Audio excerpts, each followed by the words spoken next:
Esta no es una teoría conspirativa, es un caso documentado que el propio gobierno griego admitió oficialmente en 2004 y que llevó a una de las crisis económicas más graves de la historia de Europa.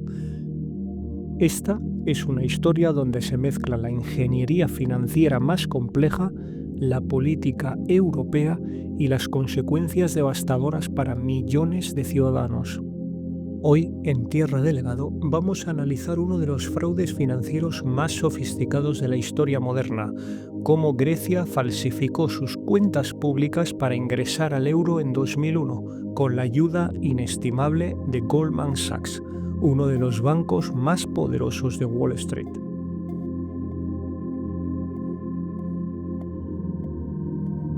Para entender esta historia necesitamos retroceder a la década de 1990. Europa estaba construyendo su proyecto más ambicioso, una moneda única que uniría económicamente al continente.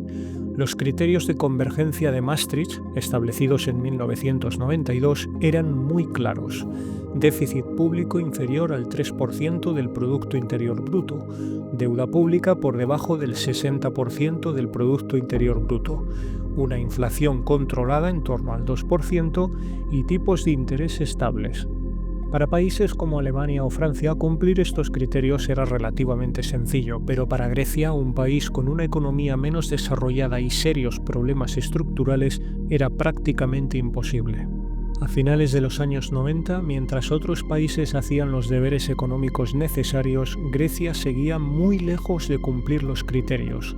Su déficit rondaba el 4 o 5% del PIB, muy por encima del límite permitido, pero la presión política por no quedarse fuera del euro era enorme. Y es en este contexto donde aparece Goldman Sachs. En 2001, el banco estadounidense diseñó para Grecia una operación financiera de extraordinaria complejidad técnica, pero con un objetivo muy simple: ocultar 2.300 millones de euros de deuda pública. ¿Cómo funcionaba exactamente? Bueno, la operación se basó en un swap de divisas fuera de mercado.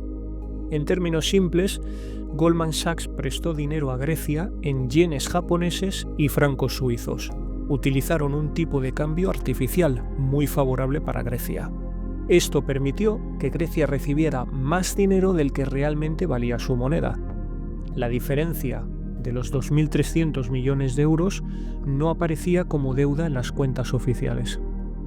Era algo así como si usted pidiera un préstamo de 100.000 euros, pero en los papeles solo aparecieran 80.000.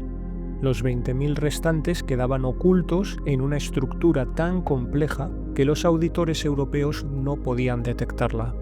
La justificación oficial de Goldman Sachs era que estaban ayudando a Grecia a gestionar mejor su deuda. Técnicamente no violaban ninguna ley específica, porque aprovechaban lagunas en las normas contables europeas de la época.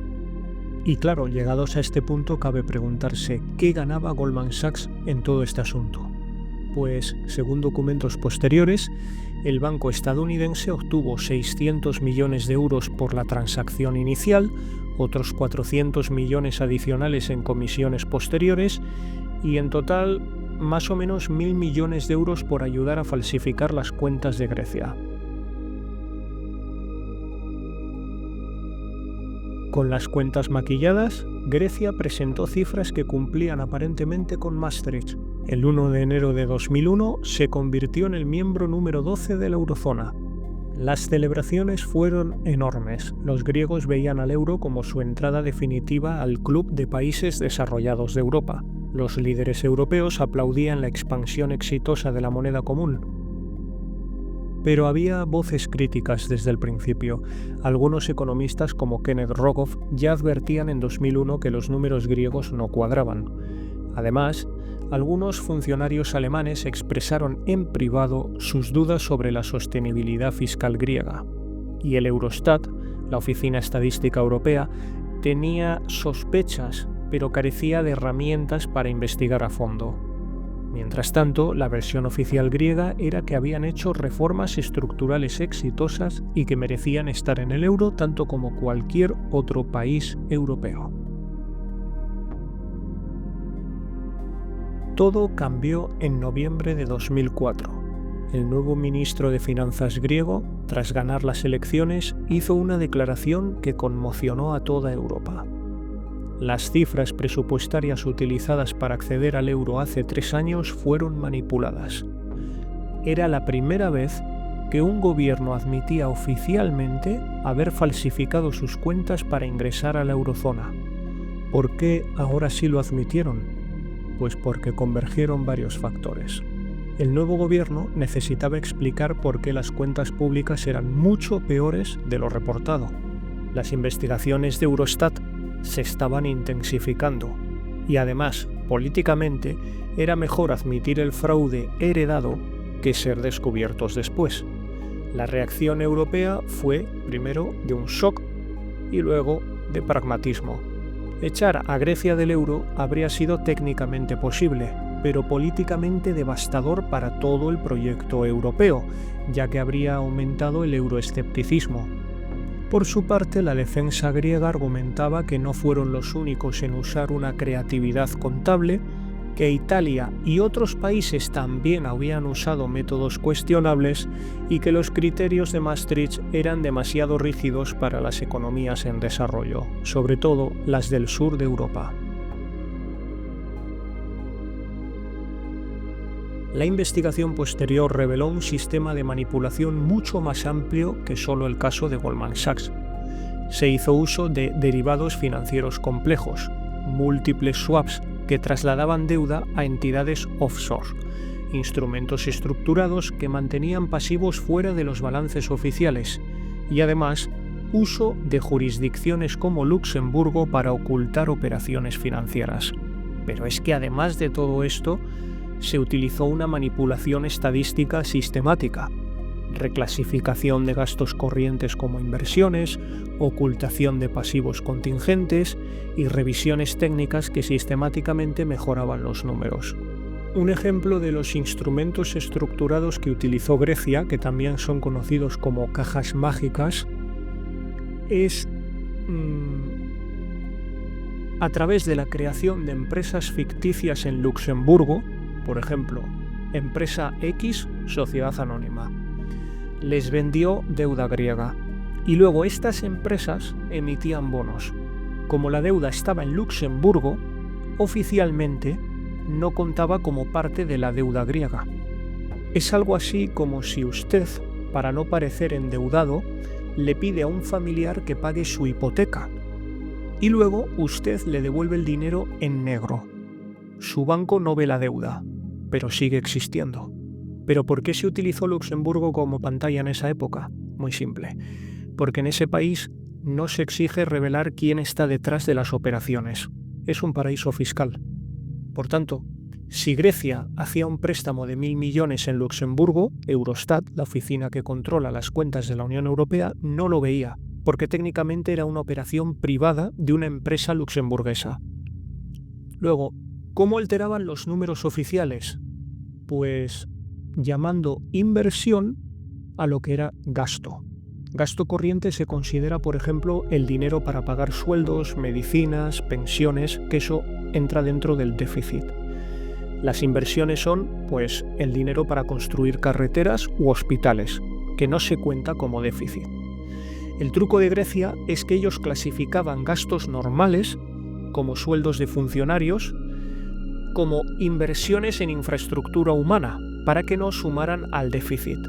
Por ejemplo, si gastaban 100 millones de euros en sueldos, decían, esto es una inversión en el capital humano del país, así que el déficit bajaba artificialmente. Luego también utilizaban el método de esconder deudas ocultas, que son deudas que aún no existen, pero que podrían existir, como por ejemplo garantizar un préstamo de un amigo. No reportaban compromisos como garantías a bancos griegos. Si un banco quebraba, el Estado debía pagar. Tampoco las deudas de empresas públicas como aeropuertos o trenes. Es como si usted no contara en su presupuesto que ha avalado el préstamo de su hermano. Si él no paga, usted debe hacerlo. Pero hasta que pase, no aparece en sus cuentas. Y además de esto, ajustaban las cifras con reglas técnicas. mediante métodos contables creativos para mejorar los números. Por ejemplo, vendían activos y los alquilaban después. Un ejemplo de esto sería, vender un edificio del gobierno a un banco y luego lo alquilan. Así obtienen dinero rápido para tapar el déficit sin aumentar la deuda.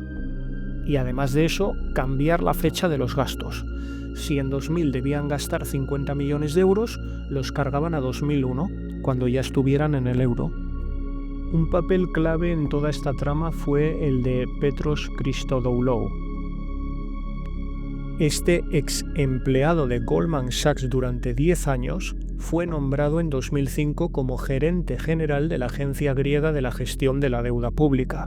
Básicamente, fue el responsable de supervisar la deuda que él mismo había ayudado a ocultar. El castillo de naipes griego se desplomó en 2010. La crisis financiera global reveló la verdadera magnitud del problema. El déficit real llegó al 15,4% del Producto Interior Bruto en 2009. La deuda pública se disparó por encima del 120%. Grecia necesitó 3 rescates financieros por un valor de 289.000 millones de euros. Finalmente, las investigaciones de Eurostat confirmaron las sospechas. Había irregularidades sistemáticas en las estadísticas griegas desde 1997. Además, uso generalizado de instrumentos financieros para maquillar las cuentas. Y por supuesto, todo esto con la complicidad de auditores internacionales. Y precisamente, ¿qué pasó con Goldman Sachs? Esta es una de las partes más frustrantes de la historia. A pesar de su papel central, no enfrentó multas significativas, no hubo cargos penales y las demandas griegas prescribieron. ¿Por qué esta impunidad? Técnicamente no violaron leyes específicas de la época, solo actuaron de forma inmoral. Las operaciones se hicieron en jurisdicciones offshore difíciles de perseguir, como Luxemburgo, y además no existía un marco legal transnacional para estos casos. Por su parte, la defensa de Goldman Sachs siempre fue que actuaron como asesores financieros legítimos y profesionales, que Grecia fue un cliente sofisticado que entendía perfectamente este tipo de operaciones y que ellos no tenían ninguna responsabilidad sobre las decisiones políticas griegas.